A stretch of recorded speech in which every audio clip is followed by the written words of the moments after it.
নতুন বোতলে পুরনো মদ। তারাই সন্ত্রাসের আঁতুড়ঘর তৈরি করেছিল। আমরা আজ যে লড়াই লড়ছি, শুধুমাত্র তৃণমূল কংগ্রেস, ভারতবর্ষের যত রাজনৈতিক দল আছে সব প্রায় বসে গেছে। ভয়ে আতঙ্কে লড়াই না দিতে পেরে একমাত্র তৃণমূল কংগ্রেস আপনাদের স্বার্থে লড়াই করছে। এখানে যারা বিজেপির হয়ে আপনাদের কাছে ভোট চাইতে আসছে, আপনারা দেখবেন তারাই সিপিএমের নেতা ছিল, তারাই সন্ত্রাসের আঁতুড়ঘর তৈরি করেছিল। ওইদিকে মুর্শিদাবাদ জেলা, করিমপুর হচ্ছে মুর্শিদাবাদের বর্ডার।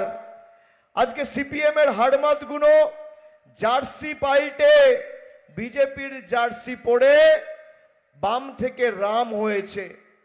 পুরনো নতুন বোতলে পুরনো মদ।